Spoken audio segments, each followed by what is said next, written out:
What you see is a special truck that has been moved up to the rear of the presidential jet. A special truck on which the coffin will be brought out. A helicopter is standing by just near the presidential jet to take the coffin away. The men are now struggling with the casket. It appears to be the casket, struggling to get it out of the plane.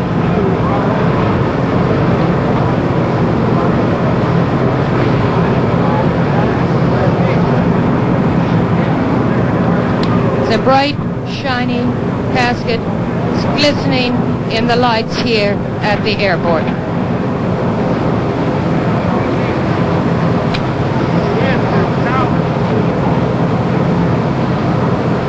Casket is a dark brown in color, slightly reddish. It looks as if it's bronze.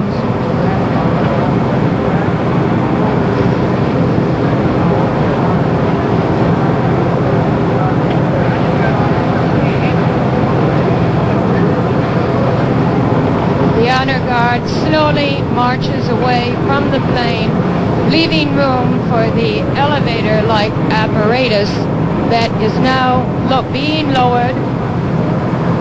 Seems to have gotten stuck.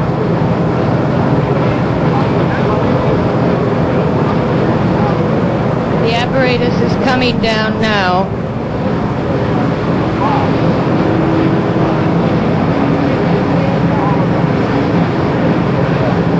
A Navy ambulance is being drawn up just near the truck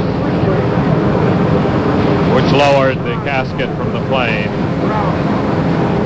It is our understanding here that the body will be flown by helicopter from here, possibly to Bethesda Naval Hospital.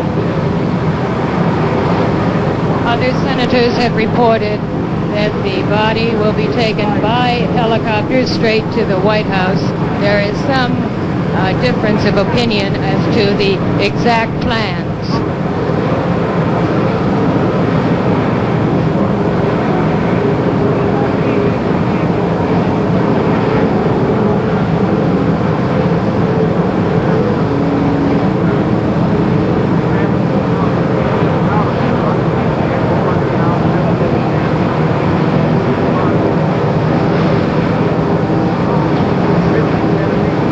Behind the casket is Mrs. Jacqueline Kennedy. To her right is her brother-in-law, the Attorney General, Robert Kennedy. They are helping her down out of that carrier that has just brought down the casket.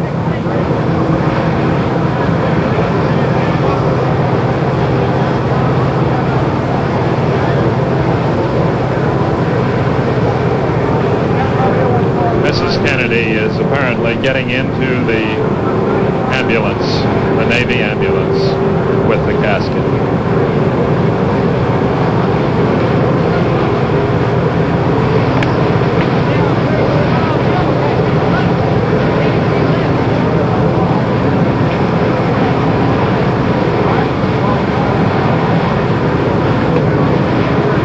It was a very steep step that she had to jump down to get on the floor. Aides helped her do it.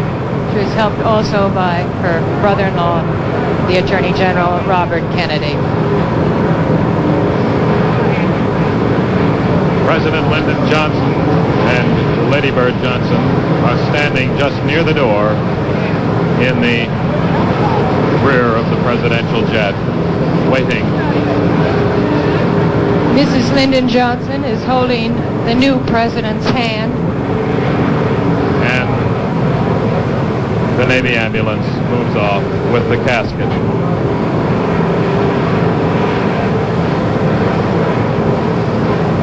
The ambulance is going to the other side of this airport.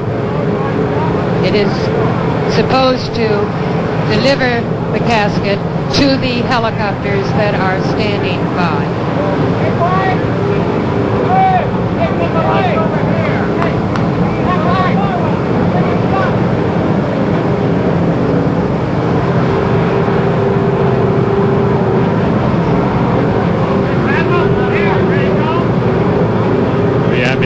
moving past the guard of honor, a cordon of soldiers, airmen lining the field here, and behind them thousands of young airmen from Andrews Air Force Base who have come here up to the fence to see.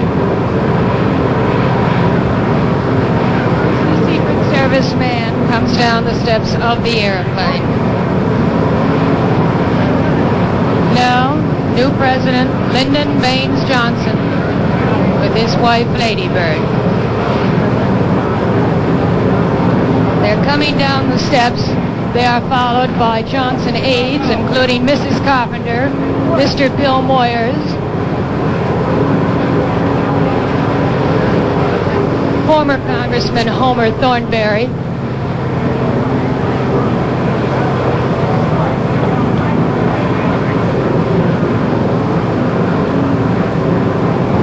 It's the head of the Secret Service on the president's right.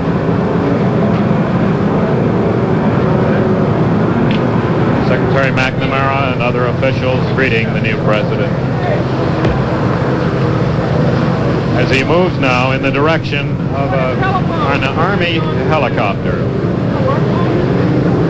that was Secretary McNamara, I think, who just leaned over and affectionately kissed Mrs. Johnson.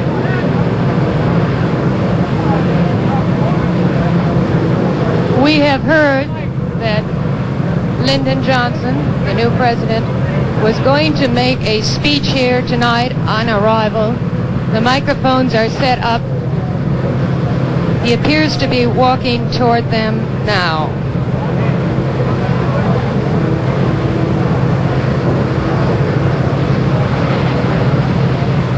These microphones are just about 4 feet back from an encased area for the press.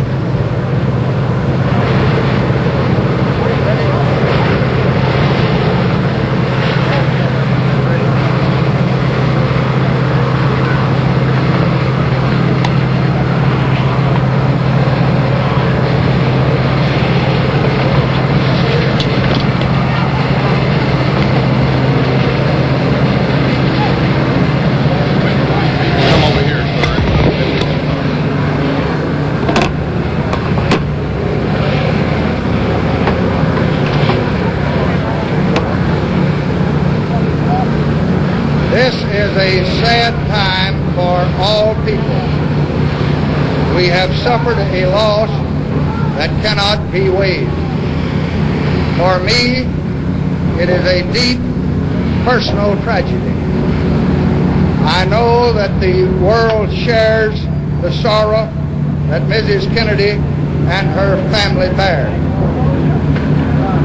I will do my best. That is all I can do. I ask for your help and God's.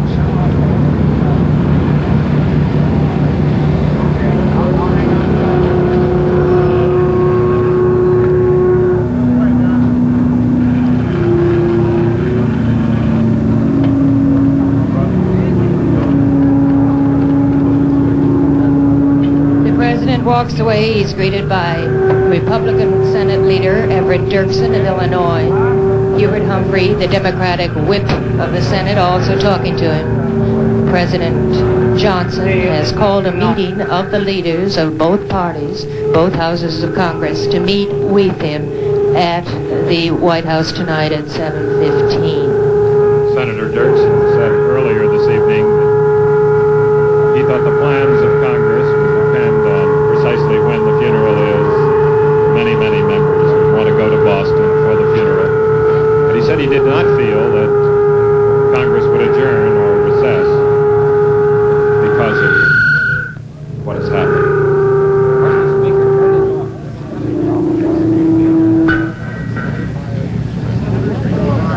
The President is still talking with leaders of the Senate. Mrs. Maureen Mansfield is there with Senator Mansfield, the Democratic Senate leader. Mrs. Mansfield was weeping before, as were many of the women who came out here to the airport. The Office of Protocol tells us that almost every embassy in town called the State Department today to find out the plans so that they could be here when the plane arrived at Andrews Air Force Base.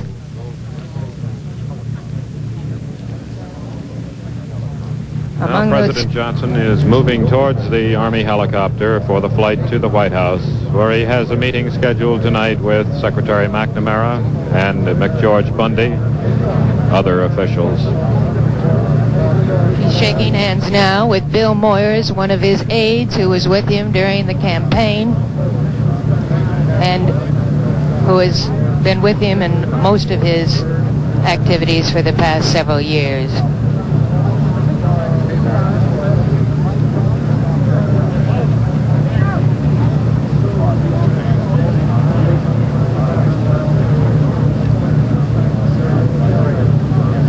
One of the people who came out here was Senator Aiken, who said, "I'm just beginning to realize what happened. President Johnson needs our help."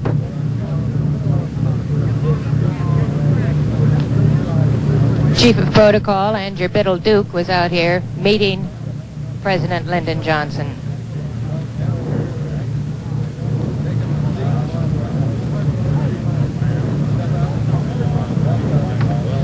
This entire ceremony here has been hastily improvised. Telephone circuits, all plans put together very quickly. The Secret Service handled all the arrangements of the late president's body and the arrangements for President Lyndon Johnson's arrival. The Air Force Base itself, the Air Force handled all the many other details that were necessary at a time like this.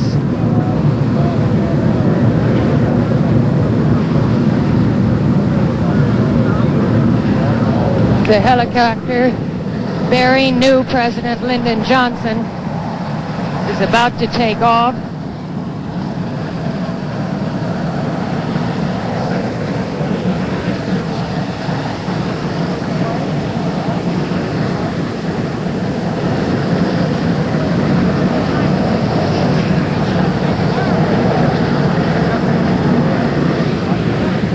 Now the Army helicopter preparing to take off. The rotors beginning. Take off for the short flight from Andrews Air Force Base outside Washington to the south lawn of the White House in downtown Washington.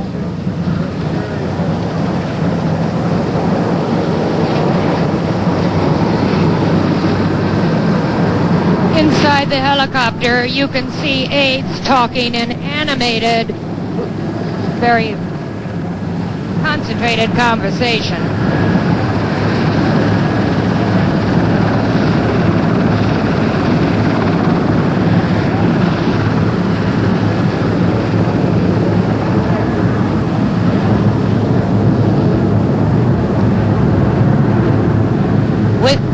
President Lyndon Baines Johnson is his wife, Lady Bird, who is always at his side. She has been with him in his long road up the political ladder from the days he started out from Stonewall, Texas.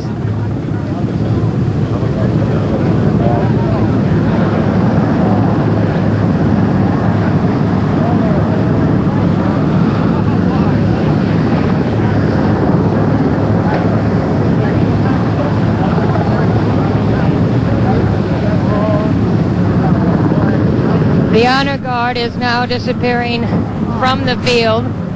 Press dignitaries are moving away. The plane, the presidential plane, the United States of America, it bears no other insignia but that. There, the baggage is being taken off, hastily packed.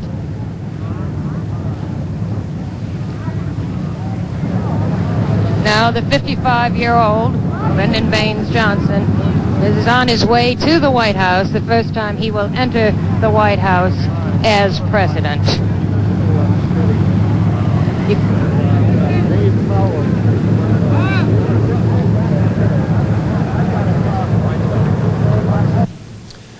Thus, the arrival in Washington, the body of the late President John F. Kennedy and President Lyndon B. Johnson. President Johnson walked off the aircraft rather slowly, his wife beside him, He walked up to a cluster of microphones and said, "This is a sad time for all people." Speaking of the death of the president, he said, "It's a loss that cannot be weighed." He called it a deep personal loss. Then President Johnson said, "I will do my best. That is all I can do. I ask for your help and God's." That is all he had to say. We are told that the president's body, which was removed from the aircraft first in casket, placed in a naval ambulance, will be taken to Bethesda Naval Hospital, and that tomorrow the president's body will lie in the East Room of the White House. There are no announced plans for any public viewing of the president's body. There will be none tomorrow.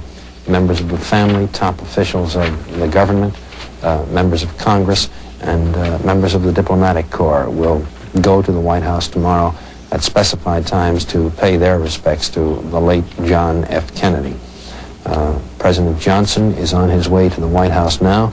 Later this evening, he will meet with Defense Secretary McNamara, with McGeorge Bundy, the presidential advisor, and then with leaders of both parties from the House and the Senate for discussions. He was met at the airport by members of Congress. Senator Mansfield was there, as was Senator Dirksen, the Republican leader in the Senate. President Johnson looked extremely severe, extremely shaken by what he had gone through, as did his wife, Mrs. Johnson, standing by his side as he spoke his first public words as President of the United States, the 36th President.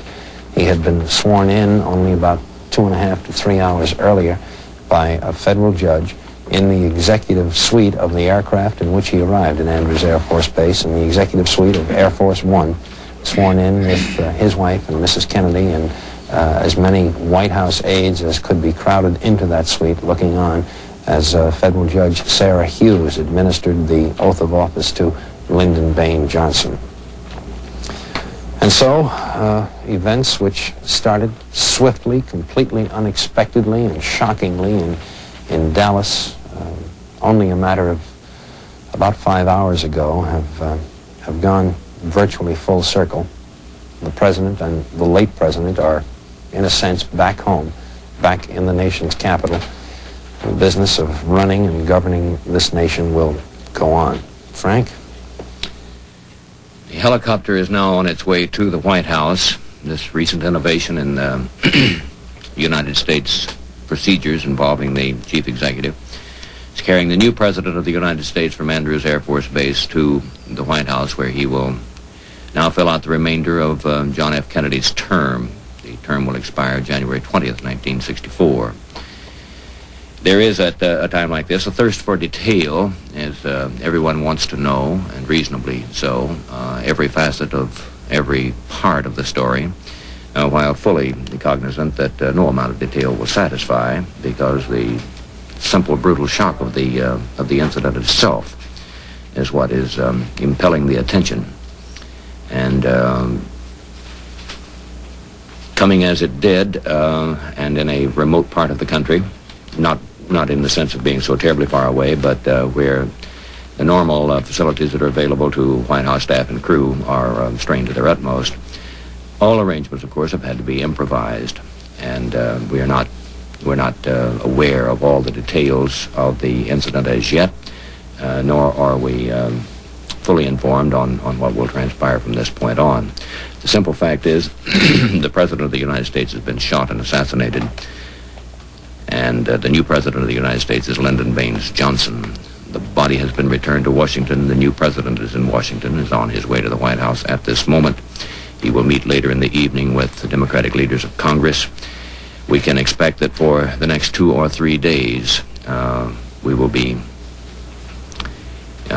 kept abreast of what is happening, and that within hours they will have managed to get themselves in position in Washington where the transition could be made as smoothly as possible. And former Vice President Richard Nixon is among those who have made some comment on the president's death today. Mr. Nixon said, "The assassination of the president is a terrible tragedy for the nation. Mrs. Nixon and I have sent a personal message expressing our deepest sympathy to the members of the family in this hour of sorrow." This is a statement from former Vice President Richard Nixon. There's this too, Frank.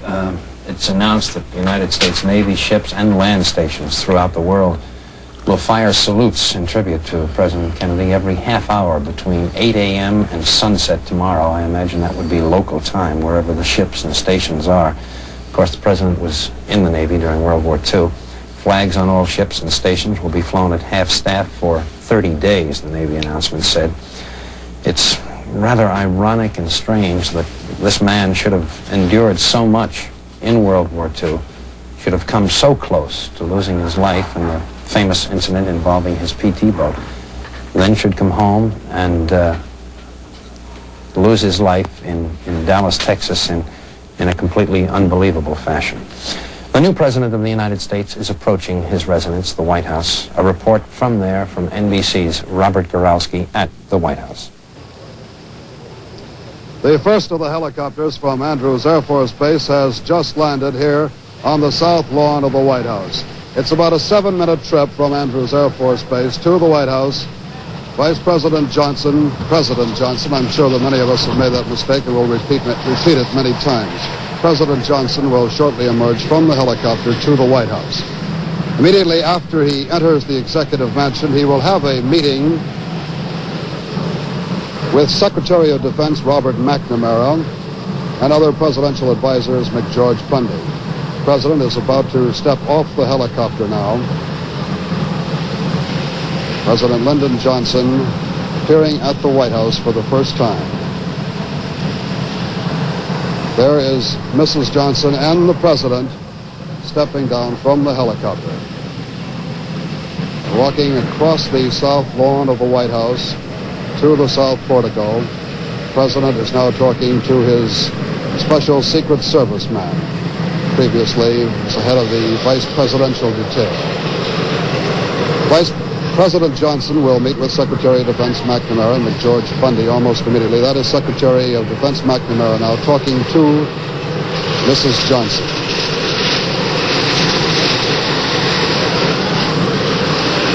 Now they walk under the south portico where they will go into conference at 8 o'clock this evening. About an hour and a half from now, President Johnson will meet with the leadership, Democrats and Republicans of the Congress. It had been reported that Mrs. Kennedy was on Air Force One, the presidential plane that carried President Johnson and the body of former President Kennedy from Dallas to Washington.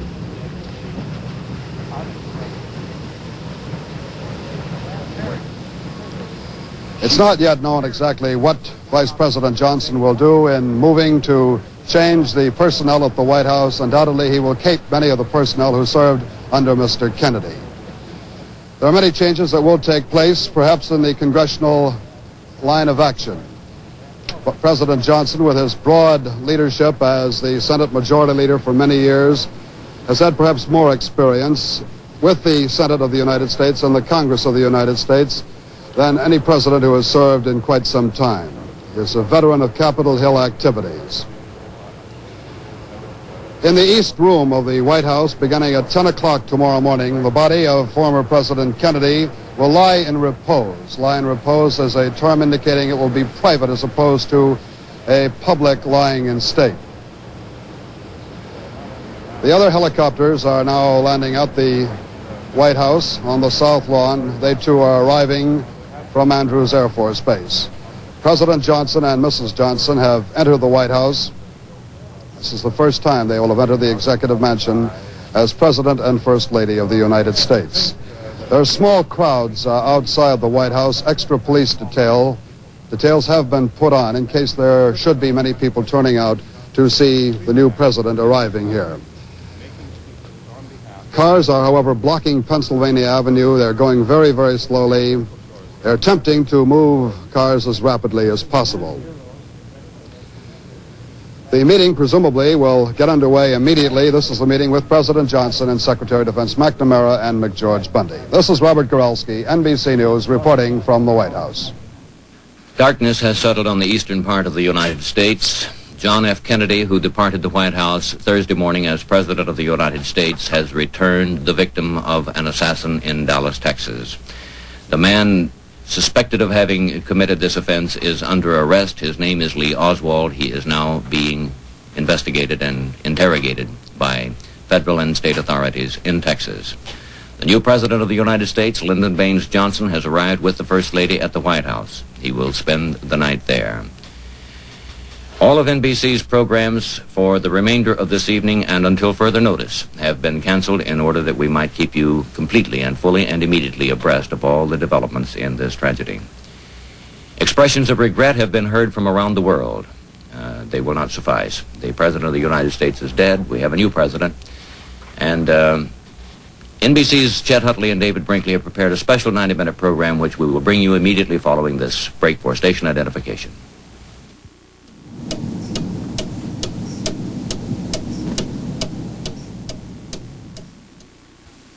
The shots that rang out in Dallas on November 22nd, 1963 really were shots heard around the world. By this time on that day, most Americans home from work and school were transfixed in front of their television sets. I myself, having been told that I would be going to Dallas, went instead to Washington on a plane NBC had chartered. Dozens of us went from New York to remain through the funeral. Television, which had played so large a part in the career of JFK, turned this national tragedy into a personal experience that all could share. It created a unifying bond that all could feel. It gave a new dimension to grief. Americans sat in collective mourning.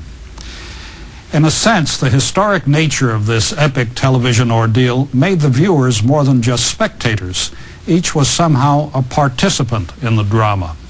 It was an unprecedented spectacle as together Americans shared the bitterness, the anger, the anguish, shame, and confusion. John F. Kennedy was dead.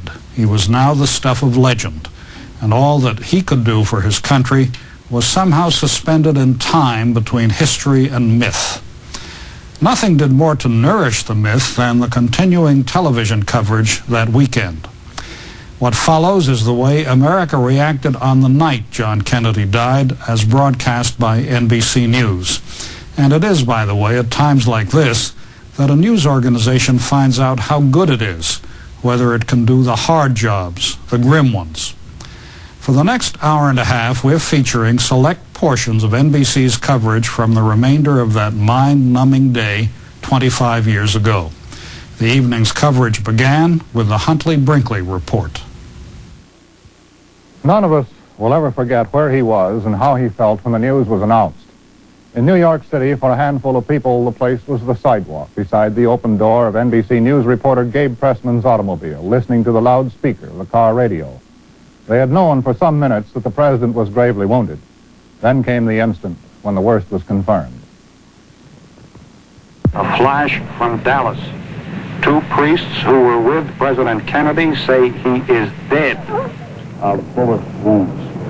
This is the latest information we have from Dallas. We are, of course, standing by to give you all available information as it comes to us.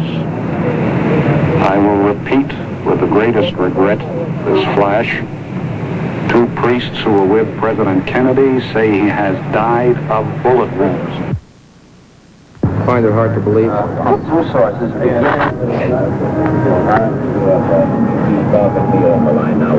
Please go ahead. It's hard to believe it. Hard to believe it's right. The president died approximately 25 minutes. Others, there was a stunned silence and a groping to come to terms with a fact that was almost beyond belief. The face and voice of a young girl summed it up. Bleeding and unconscious. The Parkland Memorial Hospital in Dallas. To the Parkland Memorial Hospital in Dallas. What's your feeling right now? I really couldn't say. Really, right now I just don't know what to do. I don't even know where to go, what to say. Nothing for me to say. The assassination took place in Dallas as President Kennedy rode in a cavalcade toward the Trade Mart where he was to have luncheon and make a speech. This is what happened, beginning shortly before the shots were fired. The voice is that of Charles Murphy of station WBAP, Fort Worth. This was a scene near the Stemmons Expressway This is in front of City Hall in downtown Dallas, a mile east of the shooting scene. Heavy crowds line the downtown streets to view the presidential party. As in all of the Texas stops, there were many teenagers attracted there by the First Lady and the President.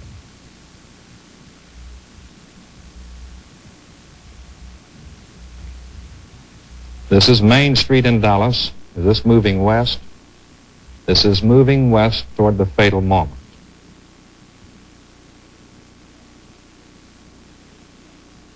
The motorcade is traveling at about 20 to 25 miles an hour, slowly westward down Main Street in the heart of Dallas. The time, about 12:20. During the noon hour, heavy crowds from downtown offices lining the route. That looks like the school depository building on the right. I'm not sure. This is the scene of confusion. Something has happened here. The cameraman running toward the scene to the presidential car ahead of him. We caught just a blurred glance of the old school depository building from which the sniper fired the shot. This is the reaction from the crowd. All is confusion at the scene.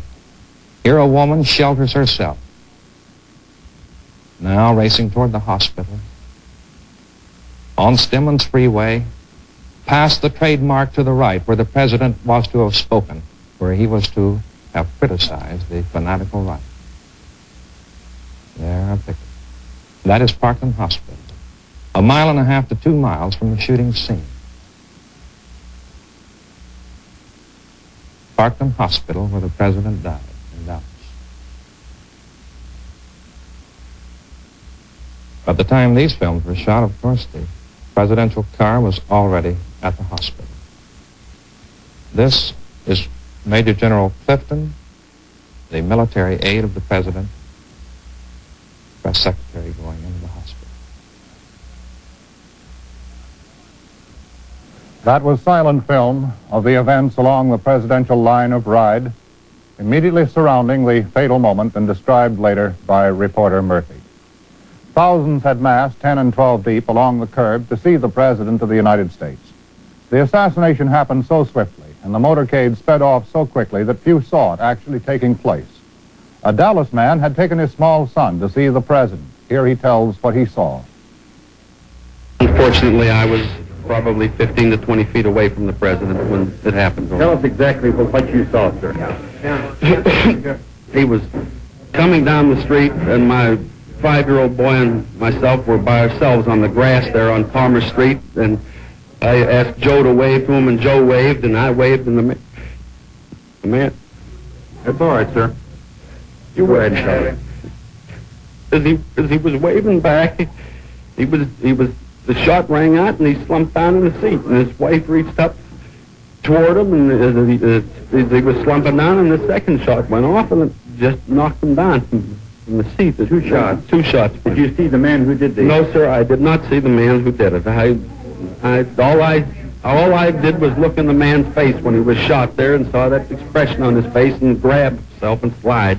And the second one, whenever it went, why, I'm positive it had hit him. I hope it didn't, but I'm positive it had hit him, and he went all the way down in the car. Then they speeded up, and I didn't know what was going on, so I just grabbed the boy and fell on him in the hopes that there wasn't a maniac around me. I'm sorry. I can't help you more, but I won't forget it. Yes. It's a logical assumption that hatred, far left, far right, political, religious, economic, or paranoid, moved the person or persons who today committed this combined act of murder and national sabotage.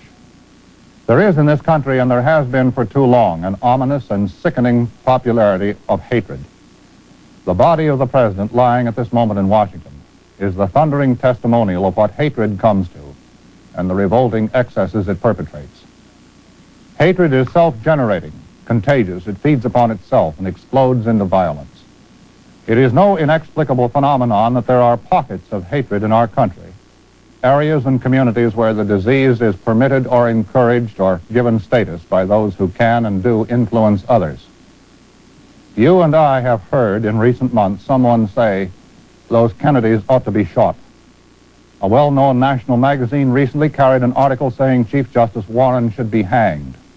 In its own defense, it said it was only joking, but the left has been equally bad. Tonight, it might be the hope and the resolve of all of us that we've heard the last of this kind of talk, jocular or serious, for the result is tragically the same. David?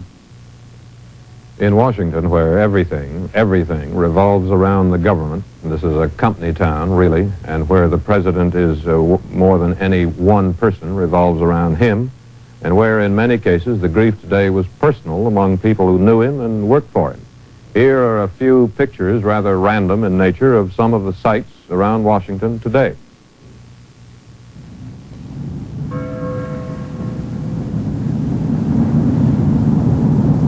Flags on embassies as well as on all other public buildings at half-staff. That, incidentally, is the Russian embassy.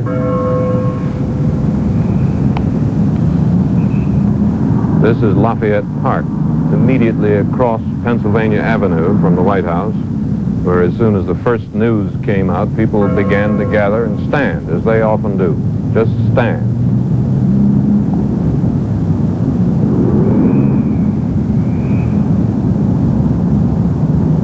The police roped off the sidewalk immediately in front of the White House. St. Matthew's Cathedral is a few blocks from the White House. I rushed up to the chair and said, Senator Kennedy, your brother, the president, has been shot.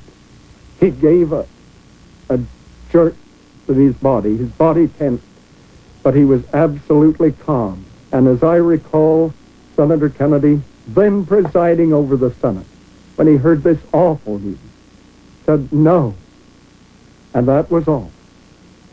That was Robert Riddell, a member of the staff of the U.S. Senate, who took the news here to Senator Kennedy, Ted Kennedy, who is here with his sister Eunice, leaving in a helicopter for Andrews Base, where they then took a jet plane to Otis Air Force Base in Massachusetts. Now some comments from members of the Senate. We knew him and loved him in West Virginia. I think he loved us. Mountaineers can hardly express their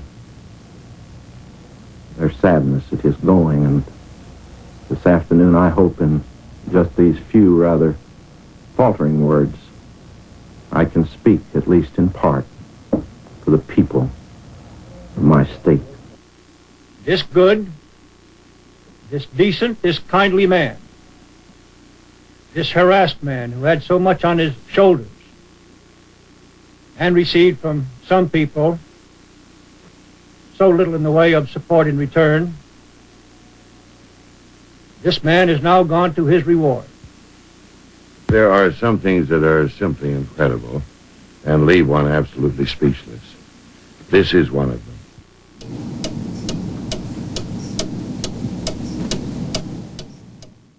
Precisely 3 months after entering the White House, the president stood before the nation to acknowledge the Bay of Pigs fiasco. There followed the first trip to Europe and an inconclusive meeting with Khrushchev in Vienna.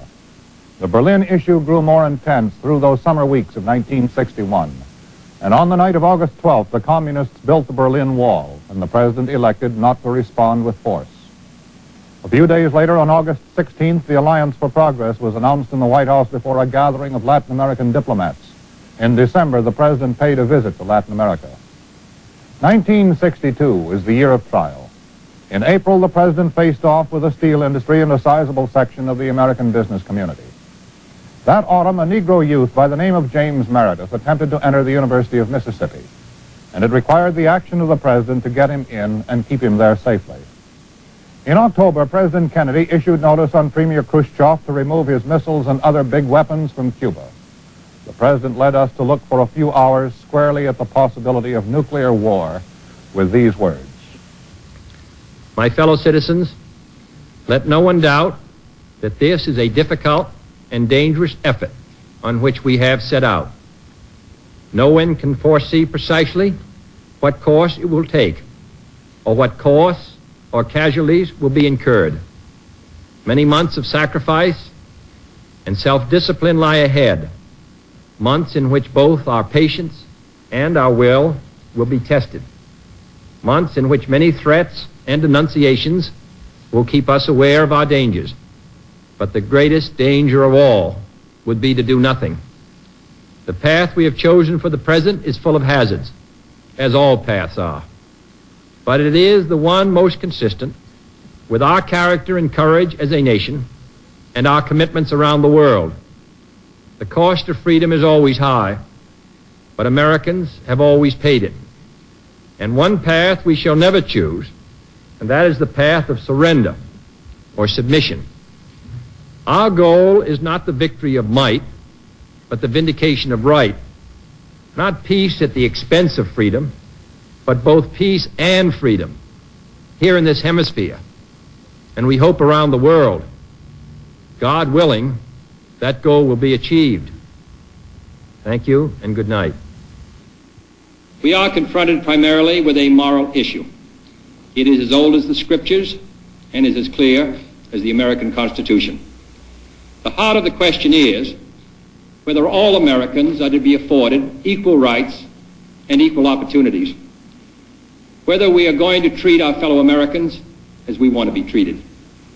If an American, because his skin is dark, cannot eat lunch in a restaurant open to the public, if he cannot send his children to the best public school available, if he cannot vote for the public officials who represent him, if, in short, he cannot enjoy the full and free life which all of us want, then who among us would be content to have the color of his skin changed and stand in his place? Who among us would then be content with the counsels of patience and delay? 100 years of delay have passed since President Lincoln freed the slaves, yet their heirs, their grandsons, are not fully free. They are not yet freed from the bonds of injustice. They are not yet freed from social and economic oppression. And this nation, for all its hopes and all its boasts, will not be fully free until all its citizens are free. We preach freedom around the world, and we mean it. And we cherish our freedom here at home. But are we to say to the world, and much more importantly, to each other, that this is a land of the free, except for the Negroes? That we have no second-class citizens, except Negroes? That we have no class or caste system, no ghettos, no master race, except with respect to Negroes? Now the time has come for this nation to fulfill its promise. The events in Birmingham and elsewhere have so increased the cries for equality that no city or state or legislative body can prudently choose to ignore them. The fires of frustration and discord are burning in every city, north and south. Where legal remedies are not at hand, redress is sought in the streets, in demonstrations, parades, and protests, which create tensions and threaten violence and threaten lives. We face, therefore, a moral crisis as a country and a people. It cannot be met by repressive police action. It cannot be left to increase demonstrations in the streets. It cannot be quieted by token moves or talk. It is a time to act in the Congress, in your state and local legislative body, and above all, in all of our daily lives. It is not enough to pin the blame on others, to say this is a problem of one section of the country or another, or deplore the facts that we face. A great change is at hand, and our task, our obligation, is to make that revolution, that change, peaceful and constructive for all. So far, Lee Oswald has only been accused of killing a Dallas policeman. As far as the assassination is concerned, he is described only as a prime suspect. He has denied any knowledge of the assassination of the president. Although he once actually turned in his American passport in Moscow, it's not known whether he actually became a Russian citizen. His wife is known to be Russian-born. They most recently lived in a rooming house in Dallas. Again, he was arrested in New Orleans last August after he got into a fight while distributing material for the Fair Play for Cuba Committee. Here is the interview he gave at that time to station WDSU-TV in New Orleans. No, sir, I'm not a communist, and I think that the red herring and so forth is rather ridiculous to toss into this conversation. Then are you a Marxist? Well, I have studied Marxist philosophy, yes, sir, and also other philosophers. But are you a Marxist? I think you did admit on an earlier radio interview that you consider yourself a Marxist. Well, I would very definitely say that I am a Marxist. That is correct. But that does not mean, however, that I'm a communist. What is the difference between the two? Well, there's a great deal of difference. Several American parties in several countries are based on Marxism, such as Ghana. Certain countries have characteristics of a socialist system, such as Great Britain with its socialized medicine. These, then, are the differences between an outright communist country and countries which adhere to leftist or Marxist principles. In your work with the Fair Play for Cuba Committee, what are you advocating? We advocate restoration of diplomatic, trade, and tourist relations with Cuba. President Lyndon Johnson, the title it'll take a little getting used to, has called a meeting at the White House just now with the members of the leadership of Congress in both parties. Those who are there have already arrived are the Senate Majority Leader, Mike Mansfield, the Senate Majority Whip, Hubert Humphrey, Senator William Fulbright, Chairman of the Foreign Relations Committee, Senate Republican Leader Everett Dirksen, the House Speaker John McCormick, and the House Minority Leader Charles Halleck. Ray Scherer of NBC News has an interview with a correspondent who, in the airplane today, watched the swearing in of President Lyndon Johnson. Correspondent for Newsweek magazine, he flew back with President Johnson from Texas and can tell us what it was like at the swearing in. Well, we rushed out to the airport when we found that President Kennedy's body was being taken out there. On arrival, we learned that President Johnson was aboard the plane. His movements had been kept very secret up to that time. And 3 of us were delegated as a pool to go aboard and witness the swearing in. We were ushered back to the conference room on Air Force One, which is a small section of the plane about midship, 12 by 15. There were, at that time, about 10 people in the conference room. The new president was standing there with his wife and was waiting for Mrs. Kennedy, who had come aboard with her husband's body, to come to the conference room so that she could witness the swearing in. During that period that we waited, they found a Bible aboard the plane. Someone had typed out on a little piece of Air Force stationery the oath that is administered to the president. And where did the lady judge come from who gave the oath? The judge arrived there at about the same time we did. She was sent for? She was sent for. She's an old a friend and political ally of the vice president, and she's 67 years old. I understand that the vice president had exerted great pressure on Mr. Kennedy to appoint her, although she was over age. Well, how did it go then? Eventually, Mrs. Kennedy came into the room, and although she was, her legs were still spattered with blood, she was amazingly composed. She was either in shock or has amazing control of herself. And the vice president then asked his wife, Lady Bird, to stand on his right and Mrs. Kennedy to stand on his left. The judge held this small Bible out, and the new president put his hand on the Bible, raised his right hand, and repeated the oath. The president then turned and kissed Lady Bird. Lady Bird stepped forward and shook hands with Mrs. Kennedy and said, "The whole nation mourns your husband." And at this point, many people, I'd say there were about 27 people in this tiny compartment, pressed forward to speak to the president. Most of it was on the line, "God be with you," of course. That was how President Johnson was sworn in aboard an aircraft. You've been listening to Charles Roberts, White House correspondent for Newsweek magazine. Ray Scherer, NBC News at the White House.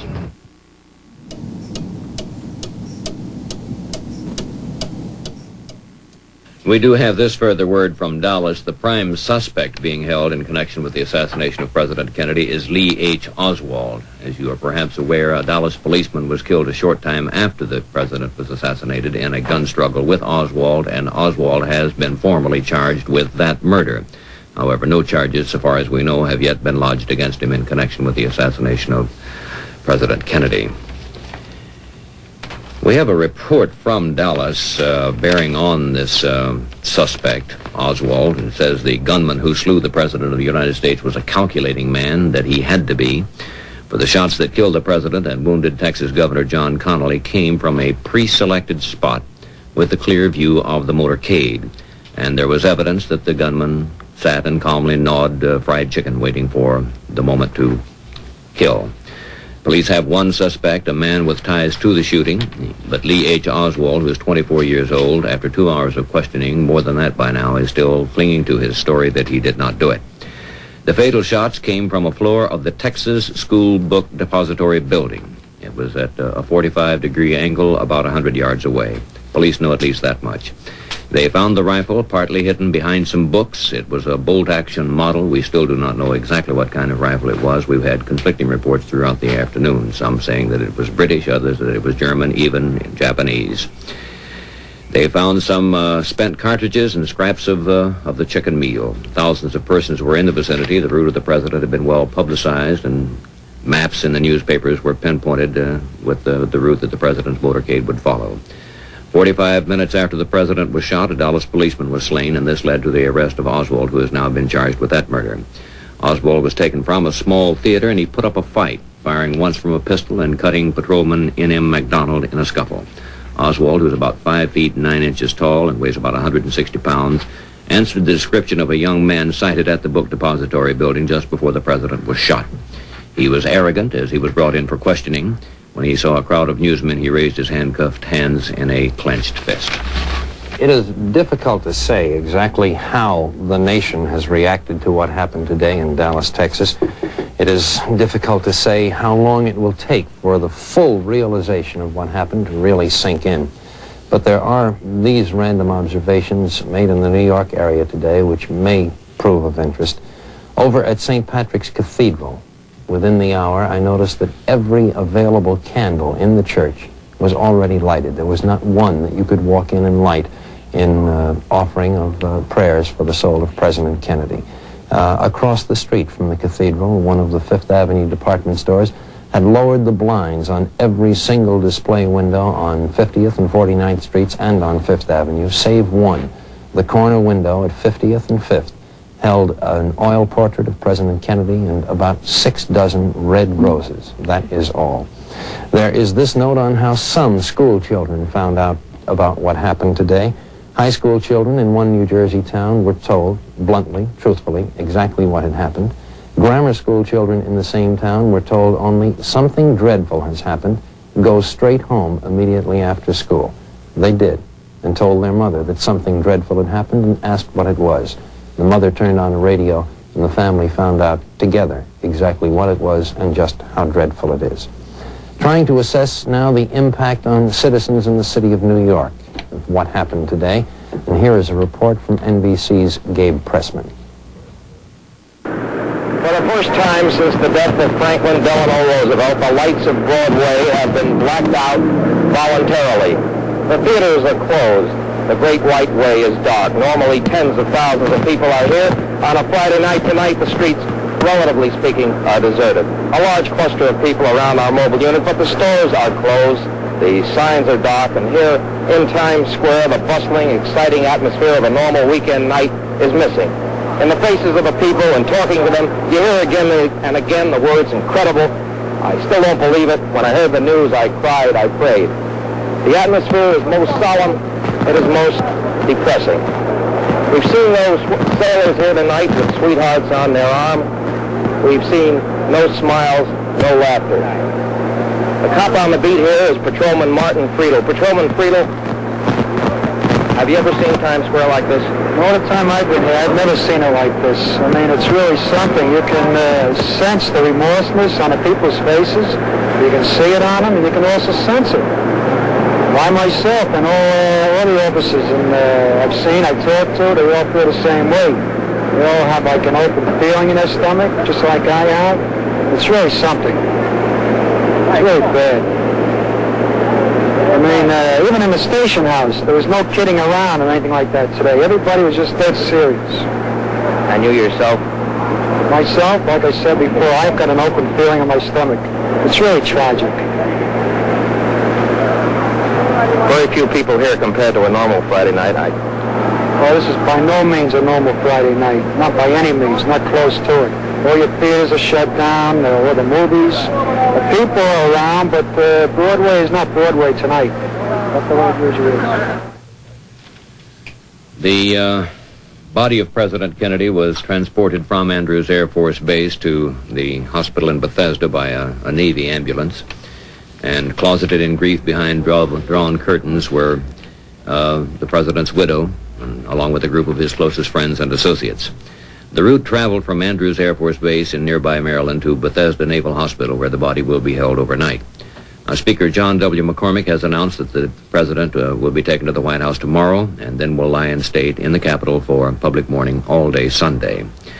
On arrival at Andrews Air Force Base, the bronze-colored casket of the assassinated president was placed on a lift truck at a plane door by 4 of President Kennedy's aides. Flashes of bronze light glittered from the painful intensity from flood flights which were around the scene. Then a final salute, an Air Force honor guard snapped to rigid attention, and 6 sailors moved in to carry the coffin to the ambulance. There was a hush as the casket was brought to the lift truck by Lawrence F. O'Brien, Special Assistant for Legislative Affairs, Kenneth O'Donnell, Mr. Kennedy's appointment secretary, Dave Powers, the White House receptionist, and longtime presidential friend, and Brigadier General Godfrey McHugh, the president's Air Force aide.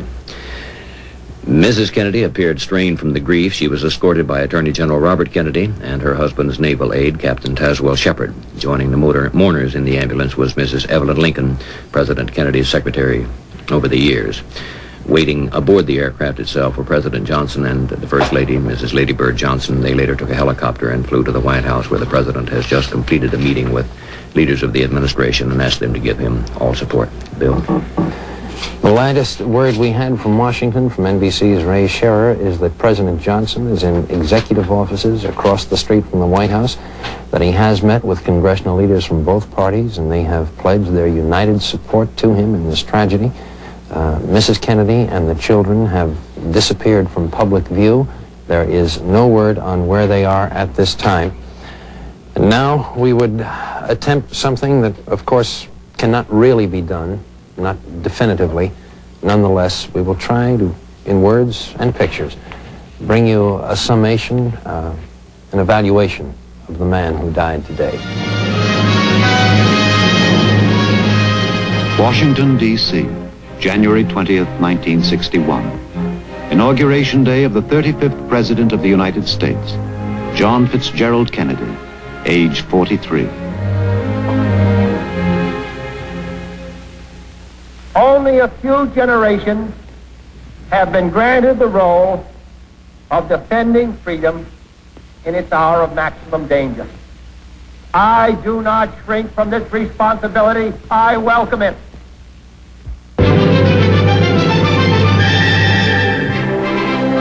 That responsibility and its cares came thick and fast. But this was a festive day for Mr. Kennedy and his young wife. They had just had their second child, John Jr., and the president was not yet 44 years old. Experience in the House and the Senate were his preparation for the presidency. In a sense, though, his training had begun long, long years before he entered the House at 1600 Pennsylvania Avenue, the youngest man ever elected president, the exponent of the new frontier, partisan of a new, young look at a tangled world. John Fitzgerald Kennedy was the second of 9 children in the family of financier Joseph P. Kennedy. He was a lightweight, but he battled at football. He was schooled at Choate, then went to Princeton and Harvard. Before he'd finished college, he accompanied his father to England, where the elder Kennedy was appointed ambassador to the court of St. James. From this experience and his Harvard studies came his first book, published in 1940, Why England Slept, a study of the unpreparedness that helped lead to World War II. In that war, John Fitzgerald Kennedy commanded a PT boat in the Pacific. A Japanese destroyer rammed and sank it, but he kept his crew alive to be rescued after 5 days on a tiny island. His elder brother, Joseph Kennedy Jr., was not so lucky, killed in action over Germany. Joseph Kennedy Sr. had wanted his eldest son to be president. With his death, the task devolved on John Fitzgerald. The war set the stage for his political career. Mr. Kennedy's first battle in the political arena won him a congressional seat in 1947. From there, he moved on to the Senate, where he was one of the earliest to take the field against Teamster czar James Hoffa. While he was campaigning for the Senate, he met Jacqueline Bouvier, who later became his wife.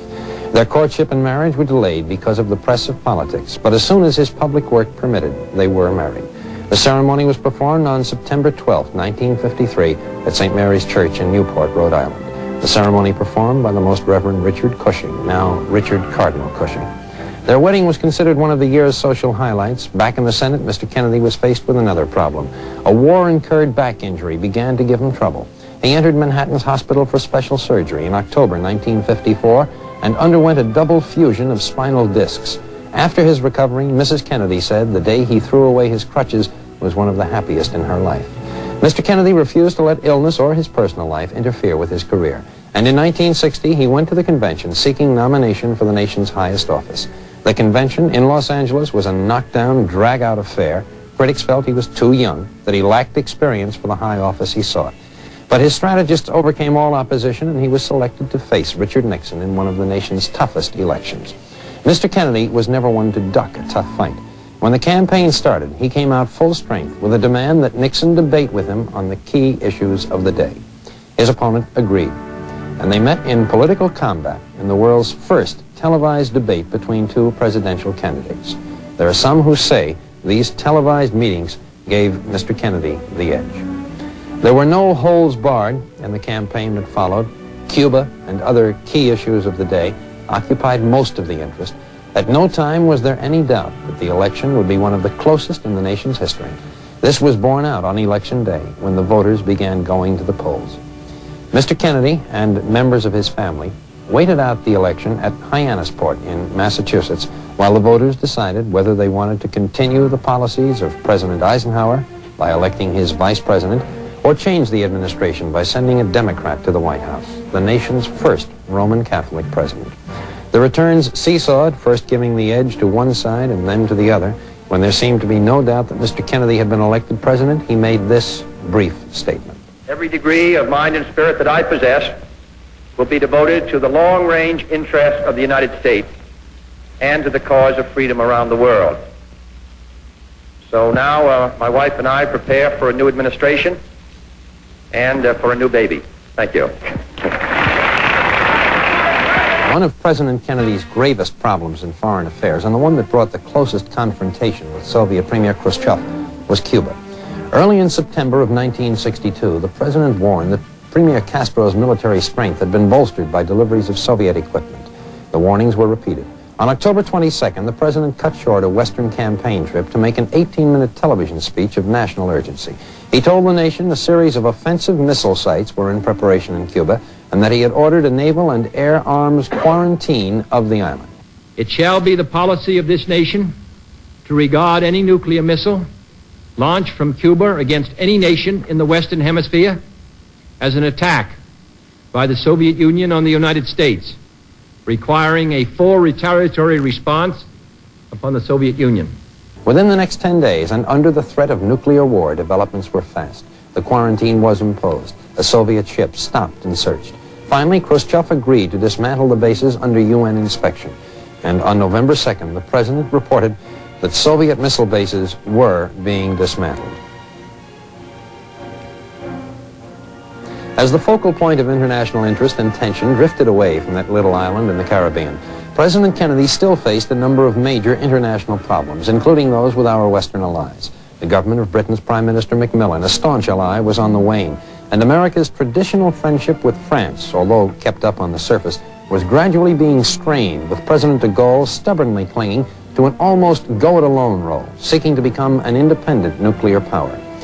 The NATO alliance itself was at a turning point as military and government officials tried to reshape it to meet the ever-changing prospects of war and defense. Russia's Khrushchev picked away at America's proposal to form a multinational nuclear fleet as part of the NATO alliance. However, despite the persistent problems, the United States and the Soviet Union were able to reach a dramatic agreement. a limited nuclear test ban treaty, hailed by the world as a major step toward eliminating thermonuclear war, and certainly a high point in the foreign affairs of President Kennedy.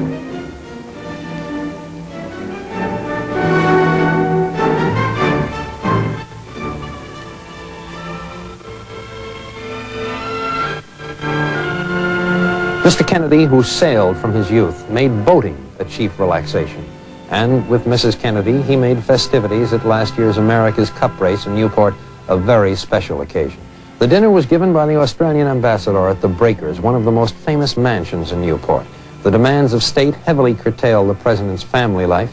There were times when formal occasions like this one had to provide the rare moments of relaxation with the First Lady. But the President and Mrs. Kennedy hoped for a normal life for 6-year-old Caroline and 3-year-old brother John. Last August, when the Kennedys were vacationing at Hyannisport, the First Lady gave birth to a boy. Tragically, John Bouvier Kennedy lived only a few days. But there were many happy days in Hyannisport where the President and his wife shared all their spare summer moments with the children. There was sailing and horseback riding and quiet private moments. On the domestic front, civil rights was Mr. Kennedy's greatest problem. Long, smoldering Negro resentment flared to impatience. It helped the presidency, but plagued Mr. Kennedy's every move in domestic policies. At one time, he made a direct appeal, such as this on Albany, Georgia. Let me say that I find it wholly inexplicable why the City Council of Albany will not sit down with the citizens of Albany, who may be Negroes, and attempt to secure to them in a peaceful way their rights. The United States government is involved in sitting down at Geneva with the Soviet Union. I can't understand why the government of Albany, the City Council of Albany, cannot do the same for American citizens. Birmingham made the biggest headlines and gave Mr. Kennedy his biggest problems. Water hoses became a symbol of the passions aroused by the civil rights movement. Many of these passions were directed against Mr. Kennedy, and they were echoed in the Congress, where the President's support for equal rights and his far-reaching civil rights bill created a solid block of opposition to many of his other programs.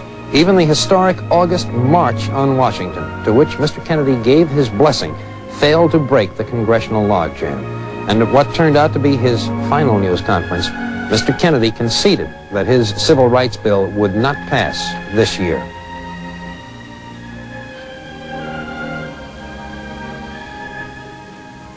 And thus it was, while in the midst of a whirlpool of staggering problems, as he faced the challenges ahead with the optimism of youth, as he braced for the 1964 presidential campaign, the vigorous administration of President John Fitzgerald Kennedy has come to a tragic end with his assassination in Dallas this afternoon, leaving behind a record of 2 years, 10 months, and 2 days in the White House.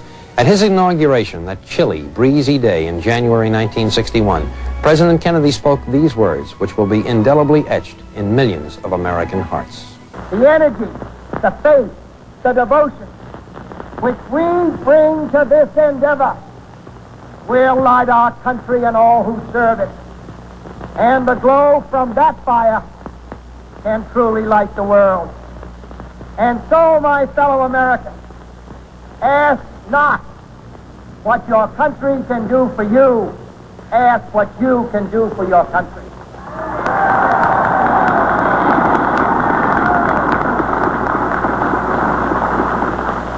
My fellow citizens of the world, ask not what America will do for you, but what together we can do for the freedom of man. President Johnson, as we have reported before, had a meeting of the leaders of Congress at the building next door to the White House, and among those present was Senator Smathers of Florida, who we now have on videotape a report from him on what happened at the meeting. Senator Smathers of Florida. Did Republicans give assurances of support at this time? I think that every Republican there, of course, he's a patriot and an American before he's a Republican, just as the Democrats are. Do you see any patriots? And everyone gave assurances of complete and total help and cooperation. Do you see any immediate changes? I don't know. I'm sure that this new president, of course, will have his own views, but I think generally speaking, he totally approved of the way President Kennedy was conducting the affairs of the nation. Senator Smathers, could you describe the mood of President Johnson as you've just seen him? Well, he was as stunned and as shaken as everyone else was, probably in some respects more so, because he was right there when the tragedy occurred. And naturally, he was filled with emotion and the awesome responsibility which is now his. But he was certainly a shaken man, as we all are.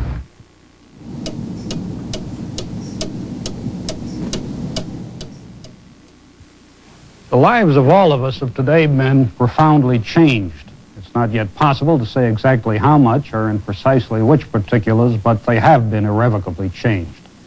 In these circumstances, I hope that I may be allowed a personal reaction, which perhaps will also be the reaction of some others. One's first feeling, of course, was that it was a dream, not real. After that came the dispiriting, hopeless feeling that it was banal, an absurdity, and that is the feeling that persists. Foreigners have been asking all day, how can you let this sort of thing happen? Well, we don't let it happen. Someone will someday have to say how a man with a high-powered rifle got into a building along the route in Dallas, but this is a country of 190 million people. Basically, it's true that if someone wants badly enough to kill the president, provided he's willing to take some risk himself, he has a very good chance of doing it. Such people are happily extremely rare. And we do not know at this moment who killed the president or why. We may say with justice that it was an act of insanity and the rest of us are sane. It has nevertheless brought us face to face with some unpleasant truths about ourselves.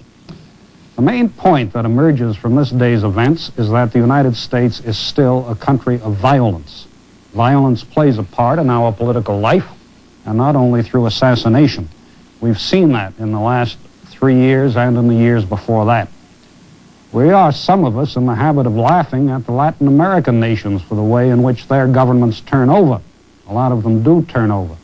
Assassination, however, does not play a large part in their affairs. Latin American governments usually turn over without much killing. To pursue this point further, we are a people who worry a great deal about our image. It must be said that at this time our image is not a very desirable one. We do not appear today as an adult country. For what happened today is not an isolated incident. There were attempts against President Roosevelt and against President Truman in our own time. 3 presidents before Mr. Kennedy died at the hands of assassins. So we have a nation in which emotions run high and in which conflicts are often stark. These conflicts arise from a number of sources: regional, economic, racial, religious, and ethnic. The problem is to contain those conflicts and to reduce the influence of violence and the threat of violence in our politics. To do so, it seems to me, we must begin at the top, for the political climate of a nation is set in the main by its leading politicians. For a long time, the political climate of the United States has not been as healthy as it might be. That is because of the prevalence of name-calling, the easy automatic appeal to passion, and the impugning of motives. Now, we shall hear much in the next few days about the need to bind up the wounds of the nation and about the need for all Americans to stand together. We may treat those words as empty slogans or as real needs to be genuinely met. Whatever we do, there can be no guarantee that what happened today will not happen again. But what is within our power, we should do.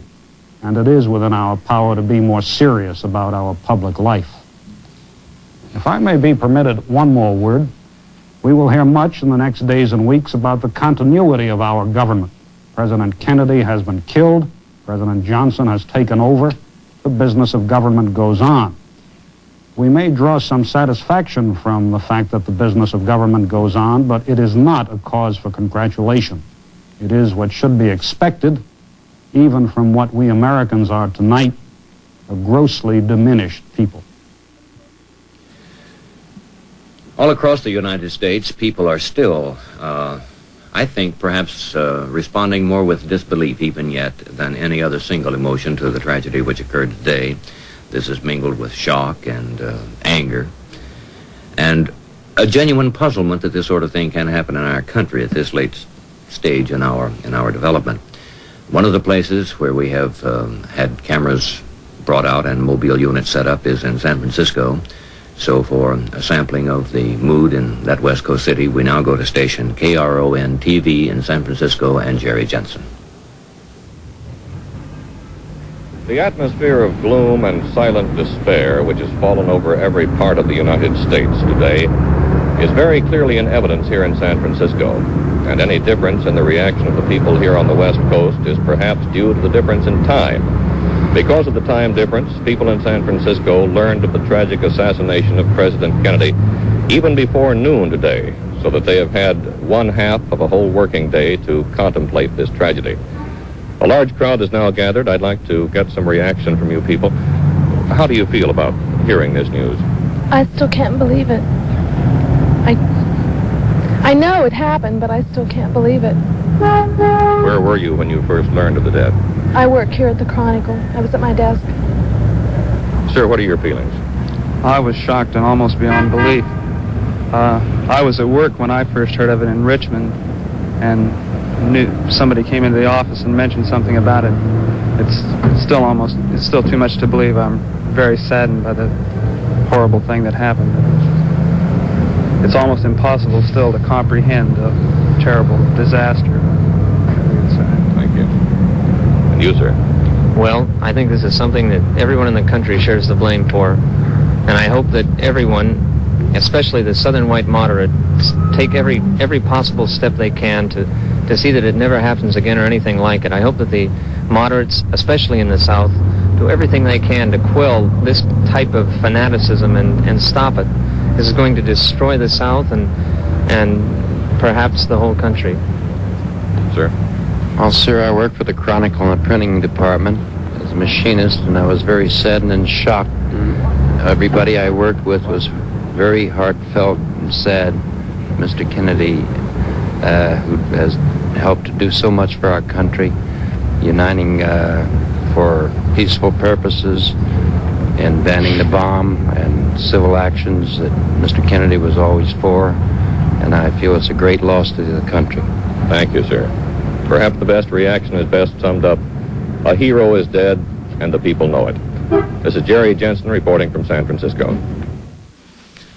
And I believe NBC's Bill Ryan has an interesting footnote to this story. Yes, Frank, when you get a story as big as this one, the facilities of all the news-gathering organizations are devoted to it, and so you get a tremendous amount of information. Among the items turned up is the fact that it was a $435.71 United States government loan that enabled Lee Harvey Oswald to come back to this country 18 months ago after he'd spent 2.5 years in the Soviet Union. This is the man who was under arrest in Dallas, Texas for the murder of a Dallas policeman today, and who may have been the man who fired the shot that took President Kennedy's life. It is standard procedure for an American citizen when he is in trouble overseas in a foreign country and unable to get home to go to the United States Embassy or consulate and appeal for government funds to get him home. Apparently this is what Oswald did in the Soviet Union 18 months ago. The government gave him $435.71, and that's how he came back here. Now we would like to get the late developments in Washington by returning to Washington and David Brinkley. Well, this one is not from Washington, Frank, but the Dallas police reported a moment ago that a foreign-made rifle believed to have been used in the shooting of the president had no fingerprints on it. It has been sent here to the FBI laboratory in Washington for an analysis.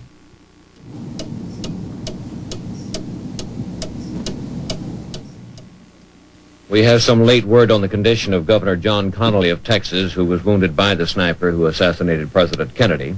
The latest report says that he is in stable and satisfactory condition tonight. He apparently has not learned of the president's death yet, however. Dr. Robert W. Shaw said Connally, who underwent surgery for more than an hour, was in better spirits. He said he did not anticipate Connally getting any worse, and no further surgery is planned. Shaw, the attending physician, said the governor was apparently struck by just one bullet that traveled through his chest, hit his wrist, and lodged in his thigh. Connally rode in the same car with Kennedy. NBC's Robert McNeil was in Dallas and was almost directly behind the president's car in the first bus of news correspondents when the president was felled by the sniper's bullet. And he is still on duty in the Dallas-Fort Worth area now, so we would like to go to WBAP-TV in Fort Worth, Dallas, and NBC's Robert McNeil. It was one of those days that a reporter finds himself musing about when he's half asleep sometimes in a plane. Your mind drifts as you prepare for the big story. What is likely to happen at this moment and that?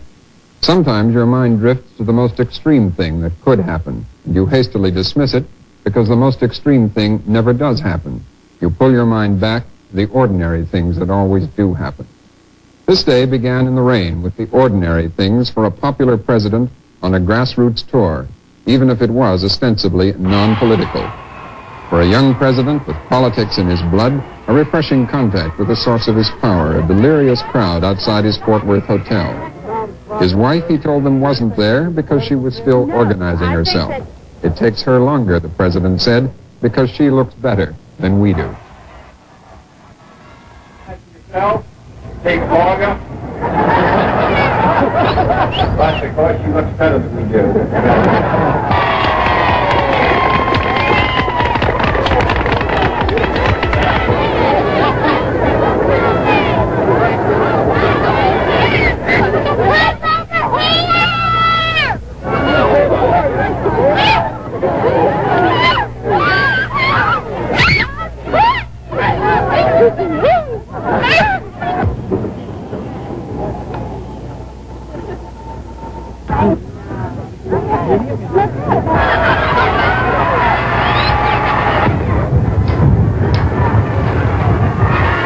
Mrs. Kennedy did appear a little later at a Chamber of Commerce breakfast, timing her entry by waiting outside the door until all others were introduced. She appeared with thunderous applause, radiant in a pink suit and matching pillbox hat. This caused her husband to think back to a day 2.5 years ago in Paris. 2 years ago, I said that introduced myself in Paris by saying that I was the man who had accompanied Mrs. Kennedy to Paris. I'm getting somewhat that same sensation as I travel around Texas. A new Mrs. Kennedy has emerged this trip, a first lady no longer shy about the rough and tumble of politics. On arrival in Dallas from Fort Worth, she was true to her new form.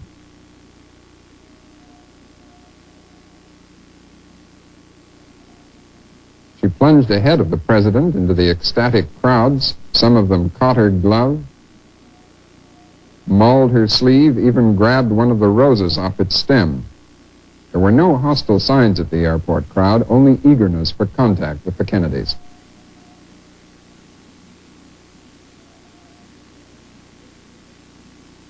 Then into the open limousine for the motorcade through Dallas. The president had done this thousands of times. He sat on the right, Mrs. Kennedy on the left.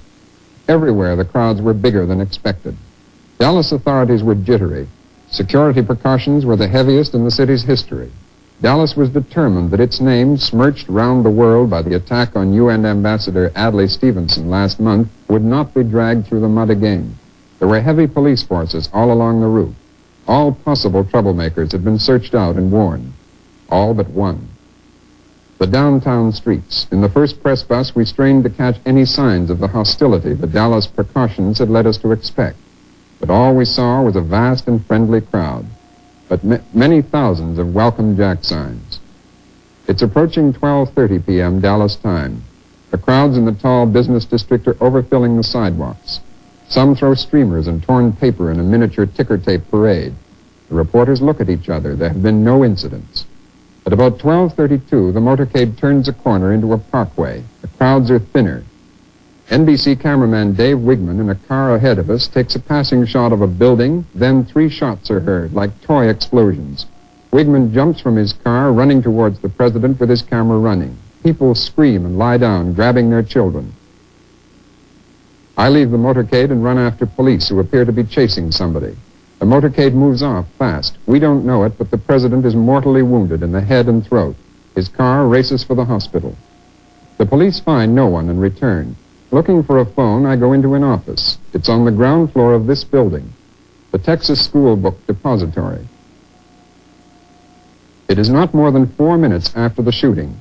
Minutes after a man on the 5th floor of the same building has abandoned a high-powered rifle and fled. Waves of police move in. A small Negro boy tells them he saw a man with a rifle in a window upstairs. Witnesses come up. They saw the president hit. One of the witnesses took this Polaroid picture at the instant of the shooting. It shows the president slumped down in the car. Just as Mary started to take the picture and the president came right even with us, we looked at him and he was looking at a dog in the middle of the seat. 2 shots rang out and he grabbed his chest and a look of pain on his face and fell across toward Jackie, and she fell over on him and said, "My God, he's shot." And there was an interval, and then 3 or 4 more shots rang out. By that time, the motorcade had sped away. The motorcade reaches Parkland Memorial Hospital. It goes immediately to the emergency entrance. Bleeding profusely and unconscious, the president is lifted onto a stretcher and carried to emergency operating room number 1. Doctors say his condition is grave and moribund, that is, near death on arrival. A senior house physician is in attendance. A professor of neurosurgery and other doctors come immediately.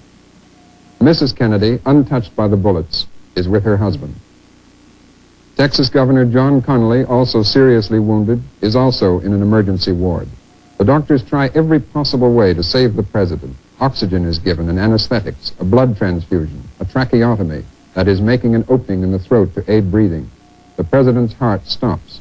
External massage was applied to his chest, but no pulse results.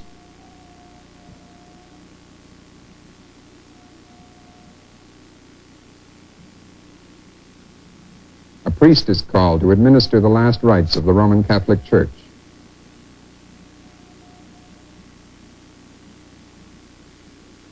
At approximately 1 o'clock, the president is dead. The doctors were working too frantically to revive him to notice the exact moment.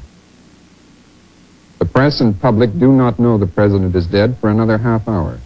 The only reports available are that he is gravely wounded. At 1:31 Central Time, White House Assistant Press Secretary Malcolm Kilduff tells the press the president is dead.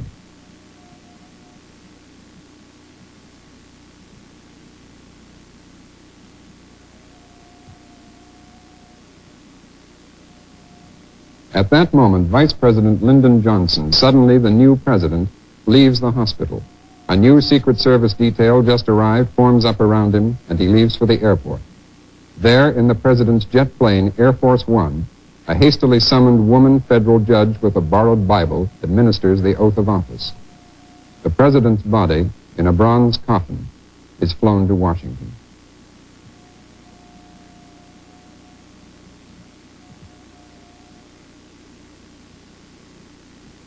Dallas police moved with great speed after the shooting. The story of the chase, arrest, and questioning of a suspect from NBC's Tom Pettit at police headquarters in Dallas.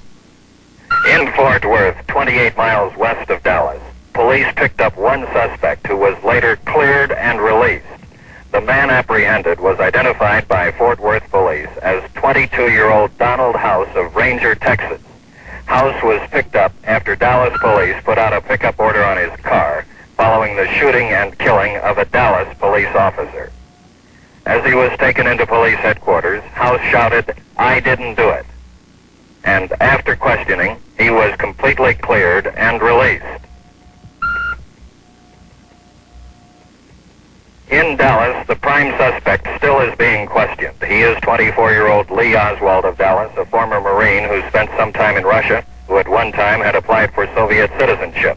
He has been associated with the Fair Play for Cuba Committee. Dallas Homicide Captain Will Fritz has directed the interrogation of this suspect, who police say has been placed in the building from where the bullets were fired at President Kennedy. Oswald has been charged with the murder of police officer J.D. Tippett, who had gone to apprehend Oswald, but he denies killing President Kennedy, says he is being held because he was in Russia. But Dallas Police Chief J.E. Curry says interrogation of Oswald will continue, that he is a very good suspect in the death of President Kennedy. Tom Pettit, NBC News, at Dallas Police Headquarters. Dallas Police Chief Jess Curry has recently reported that his men have found a partial fingerprint on the rifle believed used in the assassination. The weapon will be sent to Washington to ensure proper handling of the print. The city of Dallas, like the country, is still in a state of shock tonight. Texas Governor John Connally is in serious but satisfactory condition in hospital. Everyone, public officials, the police, the newspapers, have been too busy to ask the questions about loopholes in security that inevitably will be asked. As President Eisenhower said today, this is the kind of thing that freedom, compatible with democracy, makes possible. The mayor of Dallas, Earl Cabell, in a statement of the city's remorse, has said that all churches in the city will be open tonight. Dallas feels as any American city would if this had happened not here today, but there. This is Robert McNeil, NBC News, reporting. And we have this late information. Dallas police have taken several paraffin tests on Lee Harvey Oswald, the prime suspect in the assassination of President Kennedy, including, they say, one of Oswald's cheek. They said the cheek test might prove whether he had fired the rifle recently. Results of the test were not announced immediately, and a police department spokesman said a bag of half-eaten chicken and a soft drink bottle were found near the spot from which the fatal shot was fired, but that there were no plans to pump Oswald's stomach to determine if he had eaten chicken recently.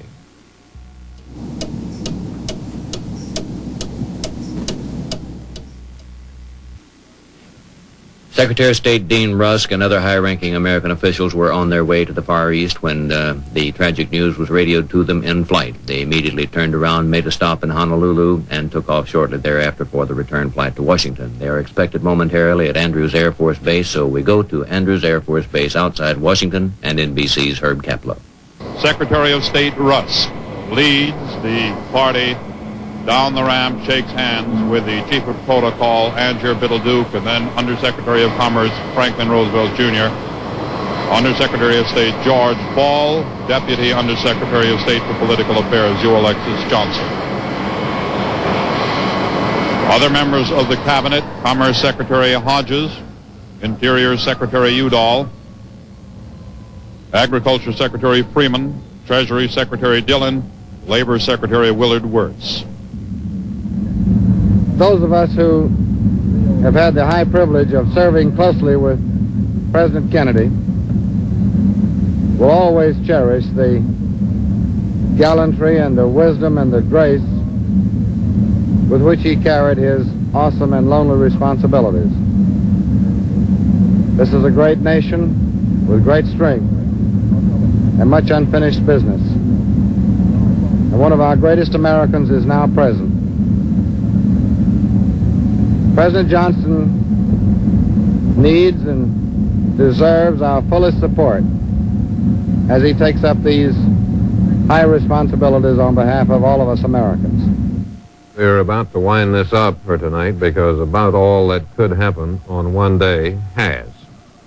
For some final reflection on one of the more horrible days in American history, you find there is a great deal that could be said about the political and other changes we can look forward to now, but I think it would be bad taste to go into that now, and I won't. It has all been shocking, but perhaps one element in the shock was the speed. By the Washington clock, at a little after 1 o'clock this afternoon, President Kennedy was about as alive as any human being ever gets. Young, strong, vigorous, looking forward to, no doubt, 5 more years, he hoped, of leadership in this country and of the Western world. His wife, young, beautiful, looking very happy, was beside him and seeming to be having a wonderful time and leaning across the back seat of the car to say to him, "You can't say Dallas hasn't been friendly to you." And that was a little after 1 o'clock. 5 hours later, at 6 o'clock, Mr. Kennedy had been murdered. Lyndon Johnson was President of the United States. Mrs. Kennedy was a widow, a brave and composed one that nobody could fail to admire. All of them were back in Washington, returning in the same airplane that took them to Texas to an incredible tragedy. And the sheer speed of it was just too fast for the senses. Roosevelt, dead of a stroke, came back here from Warm Springs, Georgia, in a train, the sides of it draped in black crepe.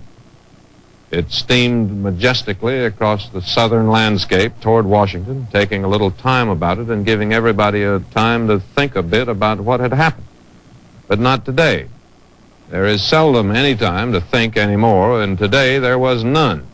In about 4 hours, we had gone from President Kennedy in Dallas alive to back in Washington dead and a new president in his place. There is no more news here tonight, and really no more to say, except that what has happened today has been just too much, too ugly, and too fast. Frank? Thank you, Dave. The Dallas Police Chief, Jesse Curry, announced just a few moments ago that charges of murdering President Kennedy have been filed against Lee Harvey Oswald, a 24-year-old former Marine with a history of connection with left-wing causes. Now we would like to go to WBAP-TV and Robert McNeil with some reports on the late developments in connection with Oswald and some of the preparations that had been made at the ranch of Vice President Lyndon Johnson for what was expected to be a weekend of campaigning and relaxation. So to WBAP-TV and NBC's Robert McNeil. The president's death has left one group of people at least, and especially in stunned confusion. The story from Charles Murphy. No city was more saddened by today's events than Austin, the state's capital and the home of the wounded governor.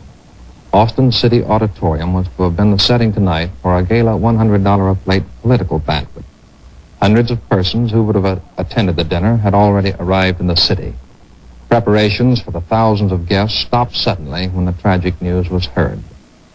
The dinner was to have been the final public ceremony for Mr. and Mrs. Kennedy on their Texas trip.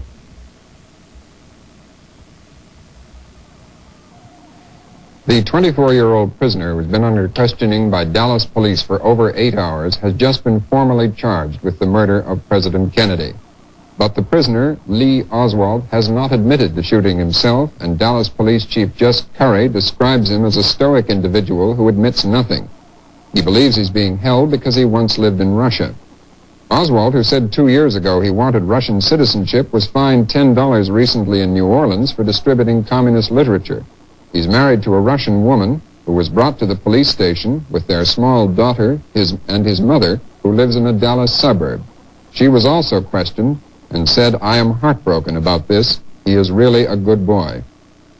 Oswald's only comment to the world at large since his arrest has been a denial. Oswald, did you shoot the president? I didn't shoot anybody, sir. I haven't been told what I'm here for. You have a lawyer? No, sir, I don't. I've just been... What back you want to go to? Police Sergeant Gerald Hill describes Oswald's capture. Appreciate it. C.C. Walker, Bob Carroll, Paul Bentley, K.E. Lyons, myself, and other officers went into the building, and we began a systematic check of all the suspects or all the people who were in the theater. As Officer McDonald approached a suspect sitting on the third row from the back of the theater, the suspect jumped up, yelled, "This is it," and took a swing at the officer. Officer McDonald started to grapple with the man as he reached for a gun which was concealed under his shirt, and the gun was fired one time by the suspect, but luckily it misfired. The pin hit the shell, but it did not fire. McDonald yelled for help. The other officers in the theater and I managed to subdue the man, disarm him, and handcuff him. At that time, we brought him out of the building, put him in a squad car, and brought him straight to homicide and robbery and turned him over to Captain Fritz. Who are those officers? So although he has not yet admitted the shooting, the suspect Lee Oswald has been formally charged with murdering President Kennedy. Circumstantial evidence puts him in the room from which the shots were fired. Lab tests are being conducted to prove that he fired the murder rifle. Robert McNeil, NBC News, reporting. Violent death is no stranger to the family of Joseph P. Kennedy. Along with great wealth and political triumph, many tragedies have come to this Irish-American clan from Boston. Joseph P. Kennedy, Jr., the elder brother of the assassinated president, was lost in action in World War II. A Navy pilot, Kennedy vanished on an air mission from England to occupied Europe in 1944. This was the son who was had originally borne the political hopes of the family, but he did not live to enter that field. Only 1 month later, a son-in-law, the Marquis of Hartington, was killed in action in France. And then in 1948, Lady Hartington, the former Kathleen Kennedy, perished with 3 others in a plane crash in France. For many years, another sister, Rosemary, has been in an institution for the mentally retarded. It was this misfortune that spurred the family's interest in programs for the prevention and treatment of mental retardation. A family foundation named for Joseph P. Kennedy, Jr. has contributed large sums to this cause, And only last month, President Kennedy signed bills providing millions in federal funds to help combat this affliction. The head of the Klan, Joseph P. Kennedy Sr., suffered a stroke in December of 1961 and never has recovered normal speech or the ability to walk. And for the First Lady, the former Jacqueline Bouvier, now Mrs. Kennedy, today's tragedy ended a 10-year marriage marked by many moments of intense personal loss. Twice, miscarriages robbed her of babies, and last August, a son, Patrick Bouvier Kennedy, died 2 days after his premature birth. And today, the loss of her husband. And I am sure that the thoughts and sympathies of all of us are with the First Lady tonight. There is no way of calculating the millions of words that have been uttered in the course of this day in all countries of the world as human beings fumble for words to express their offended senses at what has happened in the United States. I seriously doubt that any words uttered by anyone anywhere have succeeded in expressing what you feel yourself. I would suppose that the answer for that is only to be found in the hearts of each of us. This concludes NBC's coverage for today. We will resume our coverage tomorrow morning at 7 o'clock with the NBC Today Show. They will continue until 10. At that time, the NBC News team that has manned this desk today will return, and we will continue our coverage until 2:30 tomorrow afternoon. At that time, NBC's local affiliates will continue with their coverage of the events as they continue to unfold. At 5 o'clock, NBC will return to the air tomorrow afternoon and bring you coverage throughout the evening.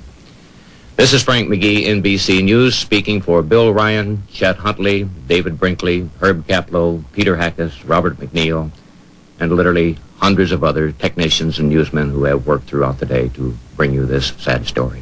November the 22nd, into the history books, stamped forever with the blackness of this day's deed. Thank you. Good night.